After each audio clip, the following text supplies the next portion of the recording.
Anak-anaknya udah mulai strategi mengajarnya kan. Iya.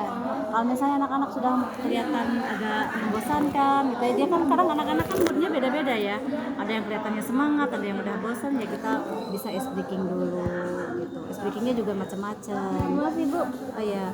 boleh dimulai wawancara dari awal dan kita izin Oh iya, nge-record gitu.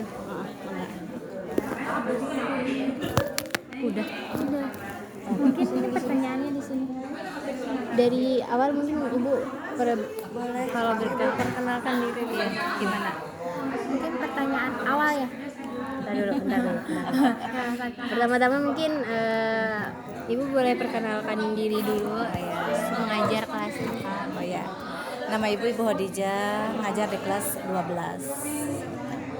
Ngajar bahasa Indonesia kelas 12. 12 saja berarti. 12 saja. 12.1 sampai 12.7. Nggak ada IPA ya sekarang? Nggak ada, karena udah kurikulum merdeka kan. Baru tahun ini yang kelas 12 kurikulum merdeka. Kalau kelas 1, kelas 10, kelas 11-nya udah dari kemarin. Makanya mereka dari kelas 11 naik ke kelas 12, sekarang udah mulai kurikulum merdeka. Jadi nggak ada IPA IPS sekarang. Rata semuanya sekarang. Mungkin ke pertanyaan yang seperti tadi ya Bu, strategi apa yang Ibu terapkan untuk siswa dan kelas gitu? Strategi belajar kan kita tidak bisa hanya ceramah juga, ngelihat kondisi anak-anak gitu. Jadi kalau ibu sih pertama-tama kita pasti bikin kelompok dulu. Jadi kelompok belajar. Jadi pas masuk kita buat kelompok dulu, satu kelompok itu kadang 5 sampai 6 orang. Nah, supaya kalau ada tugas kan bisa bareng-bareng, akhirnya mereka nanti bisa tutor sebaya, kalau ada yang tidak paham dijelaskan lagi oleh temannya gitu kan. Jadi bikin kelompok dulu, setelah itu baru kita belajarnya kalau misalnya butuh ceramah ya ibu menjelaskan sedikit, tapi kalau tidak ya mereka bisa mencari sendiri, misalnya mereka disuruh diskusi untuk mencari materi sendiri kemudian dipresentasikan ke depan. Kalau ibu seperti itu, sekiranya materi yang bisa mereka pelajari sendiri ya mereka pelajari bareng-bareng bersama dengan kelompoknya. Jadi kalau yang tidak paham nanti dijelaskan sama teman-temannya. Nah, setelah itu baru mereka presentasi ke depan. Kalau semuanya sudah presentasi kan ibu bisa melihat nih kekurangan materinya di mana. Nah, baru ibu menyimpulkan dan menambah materi yang kurang gitu. Ya, ada ice breaking juga kalau mereka misalnya sudah bosan gitu, udah kelihatannya sudah tidak fokus, harus difokuskan dulu kan anak-anak tuh. Jadi cara memfokuskannya gimana, yaitu dengan ice breaking dulu. Kalau boleh tahu materinya dari mana ya Bu? Mereka mencarinya dari buku, Ya dari atau buku, dari banyak referensi, dari Google juga, dari buku paket juga. Buku paket kan ada disediakan di sekolah. Tapi ada juga mungkin mereka buku paket yang lain boleh juga dilihat. Jadi berbagai referensi. berarti dari HP juga, Google Dari juga HP bisa. juga.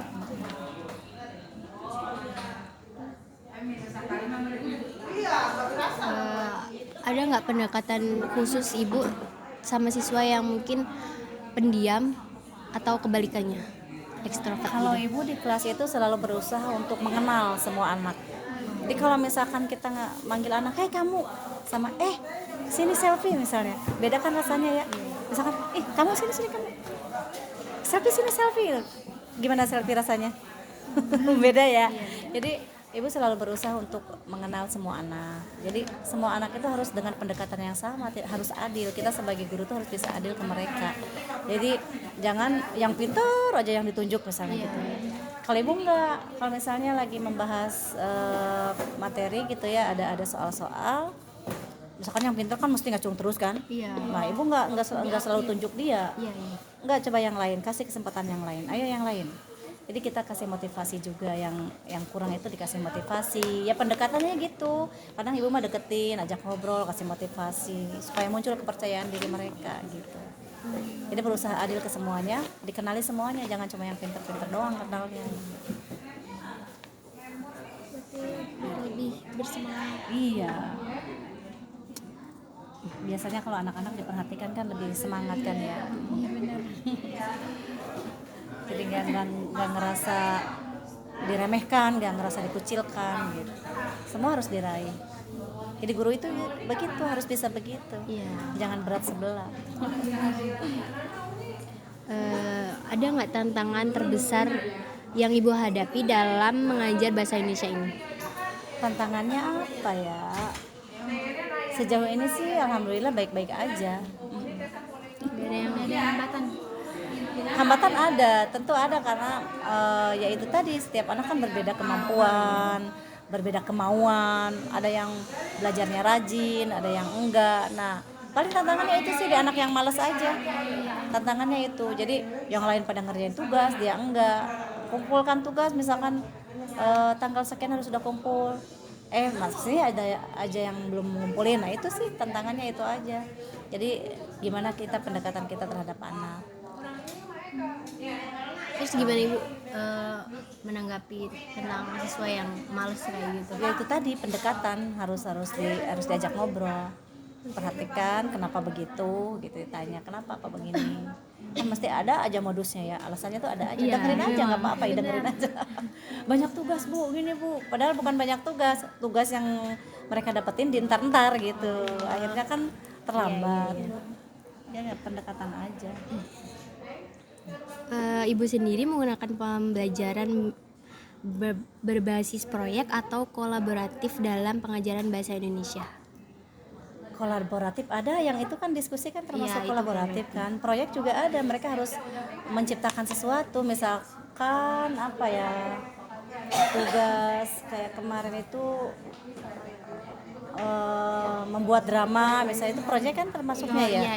Gitu, membuat drama, kemudian mereka tampil di depan gitu. Nah itu kalau ibu kemarin yang sudah dilakukan sih itu drama, tapi dialognya harus disisipi dengan pantun, karena kan ada itu ya, puisi lama, tentang puisi lama, jadi harus disisipi pantun, disisipi Karmina gitu. Itu proyeknya itu kemarin sih, jadi ya kolaboratif dan proyek.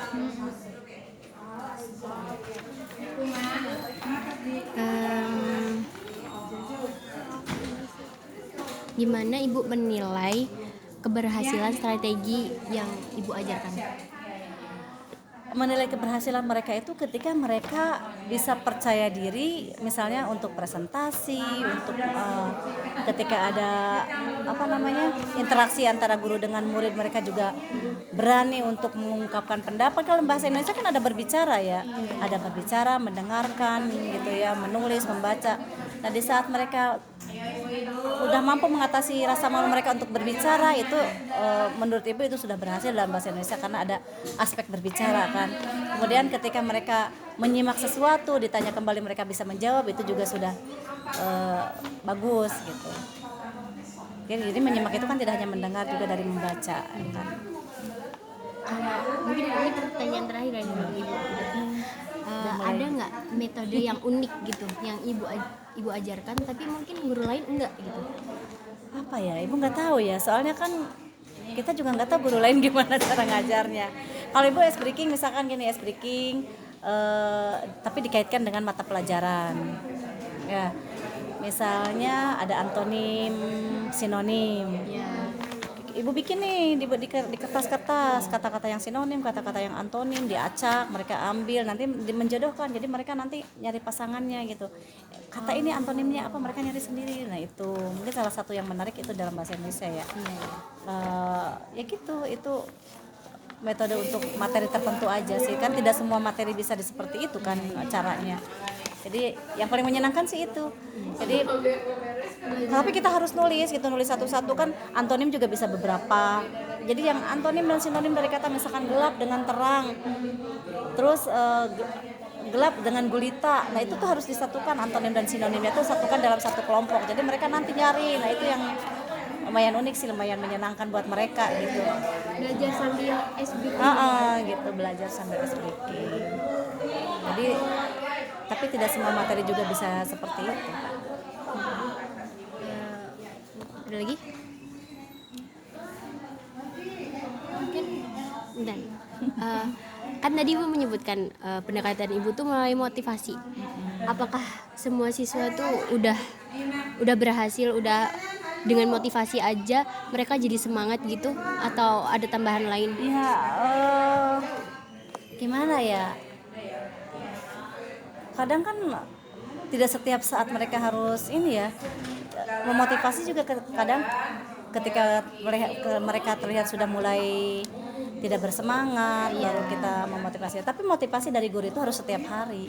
Jadi ketika kita memulai pelajaran kan harus memotivasi siswa dulu sebelum memulai pelajaran, ya kan? Fokuskan dulu perhatian mereka untuk belajar. Jadi nggak bisa kita masuk kelas langsung inilah materi, nggak gitu. Jadi ada motivasi dulu buat mereka yang menyemangati mereka untuk belajar gitu. Itu setiap hari ada itu memotivasi mereka untuk belajar. Nah di saat sudah belajar masih terlihat ada yang kurang, ya baru didekati. Ya perlu tambahan motivasi lagi kan, harus didekati, diajak ngobrol. Mungkin itu aja dari saya. Lagi sudah cukup. Mungkin itu aja dari kami. Terima kasih udah berkenan meluangkan waktu juga untuk kami tanya-tanya gitu. Sama-sama. Terima kasih ya Ibu. Pada pesan Ya. ibu-ibunya. Terima kasih ya Ibu. Ya, Sebanyak ya nih. sama-sama. Ya. Iya.